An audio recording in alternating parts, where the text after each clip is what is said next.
नमस्कार, मैं हूं आनंद। आप देख रहे हैं चेतना टुडे। सबसे पहले एक नजर सुर्खियों पर।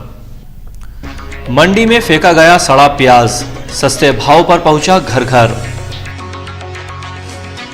बालक की मौत पर परिजनों ने थाना घेरा, पुलिस कार्यप्रणाली पर नाराजगी।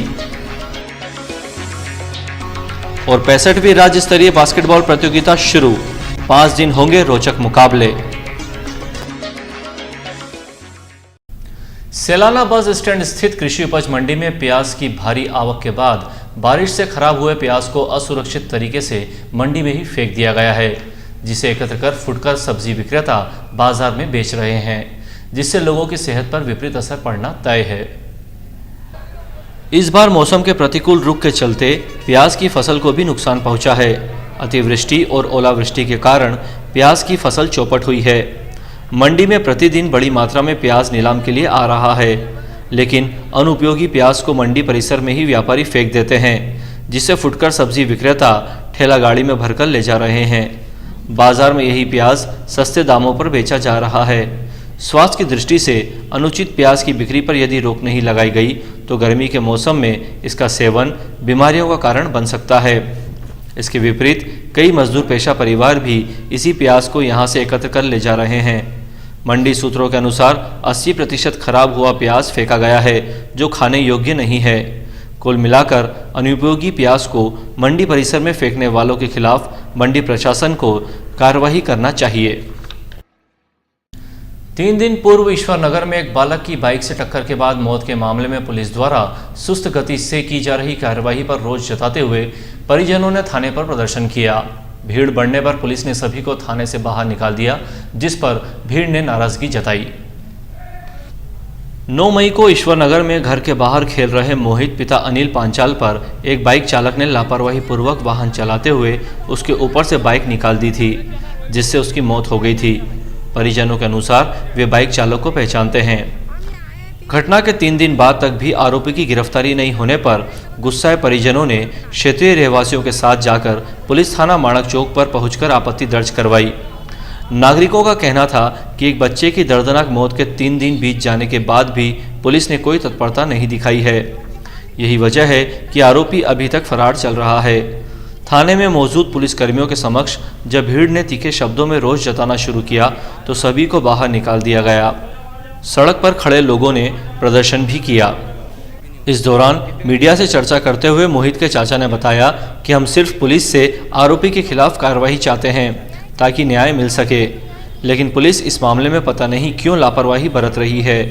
क्षेत्रीय रहवासियों ने बताया कि बाइक चालक ने जिस लापरवाही से वाहन चलाते हुए बच्चे को टक्कर मारकर कुचल दिया था, उसके बाद इस क्षेत्र में रहने वाले कई बच्चों की सुरक्षा पर सवाल खड़े हो गए हैं। पुलिस यदि तुरंत कार्रवाई कर लेती तो आरोपी अभी तक गिरफ्त में होता। इस संबंध में माणक चौक पुलिस का कहना है कि घटना के बाद जांच जारी है, आरोपी जल्द ही गिरफ्तार कर लिया जाएगा। 65वीं राज्य स्तरीय जूनियर बास्केटबॉल प्रतियोगिता का शुभारंभ रविवार को हुआ। 6 दिवसीय स्पर्धा का आयोजन रतलाम बास्केटबॉल कॉरपोरेशन कर रहा है, जिसमें भाग लेने के लिए प्रदेश के विभिन्न स्थानों से टीमें पहुंची हैं। राज्य स्तरीय बास्केटबॉल स्पर्धा का शुभारंभ रविवार शाम सीनियर रेलवे इंस्टीट्यूट बास्केटबॉल मैदान पर हुआ। स्पर्धा में कुल 30 टीमों के 600 खिलाड़ी भाग ले रहे हैं, जिसमें अनेकों अंतर्राष्ट्रीय व राष्ट्रीय खिलाड़ी शामिल हैं। रीवा, जबलपुर, भोपाल, उज्जैन, मंदसौर, इंदौर, नीमच, शाजापुर, होशंगाबाद, महू आदि जिलों की टीमें स्पर्धा में भाग लेने पहुंची हैं।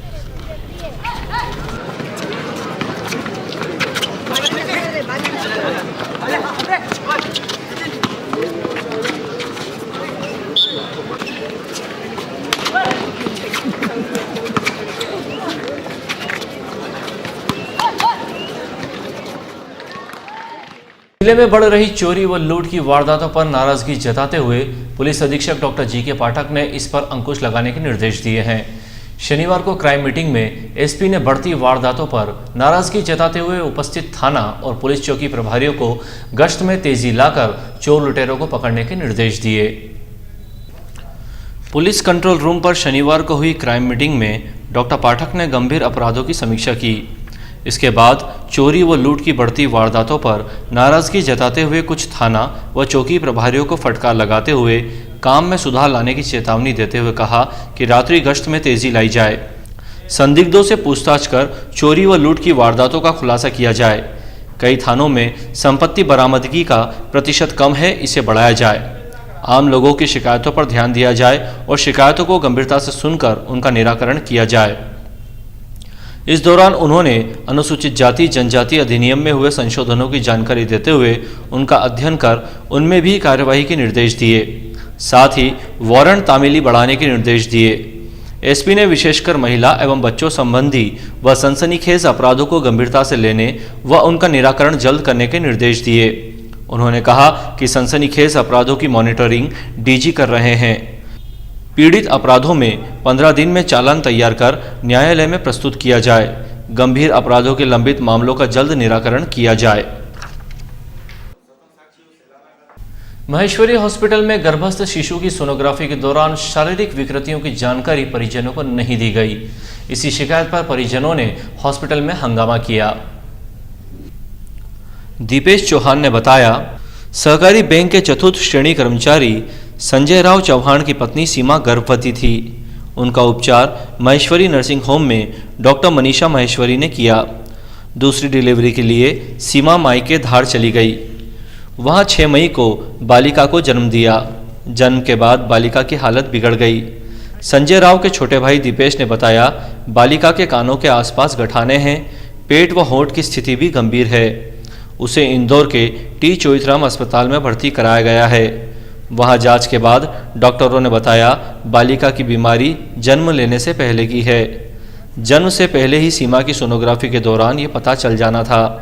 सोनोग्राफी करने वाले डॉक्टर को परिजन को बताना चाहिए था। इसी बात को लेकर परिजन शनिवार को महेश्वरी नर्सिंग होम पहुंचे और आपत्ति जताई। जबकि डॉक्टर महेश्वरी का कहना था, बच्चे की कंडीशन ख़राब है, तो उसका अगर लेटरिन का रास्ता नहीं है तो अपन बहुत सारी चीज़ें सोनोग्राफी में डिटेक्ट नहीं हो सकती है ना। और जब तक अपने को डिटेल्स नहीं मालूम है तो मैं इस पर कमेंट करना उचित नहीं। हंगामे की जानकारी मिलने पर नर्सिंग होम एसोसिएशन के अध्यक्ष डॉक्टर जयंत सूबेदार पहुंचे और लोगों को शांत किया। मध्य प्रदेश मेडिकल एवं सेल्स रिप्रेजेंटेटिव यूनियन की रतलाम शाखा की वार्षिक बैठक संपन्न हुई। बैठक में आगामी वर्ष में संचालित होने वाली गतिविधियों के बारे में चर्चा हुई। रविवार को आयोजित बैठक में प्रादेशिक महासचिव शैलेंद्र शर्मा, प्रादेशिक कोषाध्यक्ष अनुराग सक्सेना एवं अध्यक्ष अश्विनी शर्मा के साथ संस्था के पदाधिकारी उपस्थित थे। श्री शर्मा ने उद्बोधन में जीवन रक्षक दवाओं पर टैक्स कम करने, मेडिकल रिप्रेजेंटेटिव्स को मिलने वाली कानूनी अधिकारों तथा अन्य जानकारियों के बारे में बताया। श्री सक्सेना ने बताया कि मध्य प्रदेश एवं छत्तीसगढ़ की आगामी कॉन्फ्रेंस रतलाम में 4 से 6 जुलाई तक आयोजित की जाएगी। इस सम्मेलन में आगामी कार्यकारिणी का गठन भी किया गया, जिसमें अध्यक्ष अश्विनी शर्मा, उपाध्यक्ष GS रावत, सचिव मनीष दीक्षित, सहसचिव उत्सव दुबे, मिथुन सोलंकी, कोषाध्यक्ष पंकज मेहता व 17 सदस्यीय कार्यकारिणी का निर्वाचन हुआ। इस अवसर पर विभिन्न ट्रेड यूनियन के पदाधिकारी व रतलाम, मंदसौर, नीमच के साथी उपस्थित थे।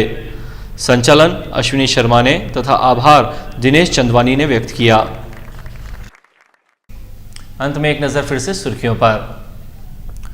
मंडी में फेंका गया सड़ा प्याज, सस्ते भाव पर पहुंचा घर घर। बालक की मौत पर परिजनों ने थाना घेरा, पुलिस कार्यप्रणाली पर नाराजगी। और 65वीं राज्य स्तरीय बास्केटबॉल प्रतियोगिता शुरू, 5 दिन होंगे रोचक मुकाबले। चेतना टुडे में आज बस इतना ही। हम फिर मिलेंगे कुछ और नई सुर्खियों के साथ। तब तक के लिए नमस्कार।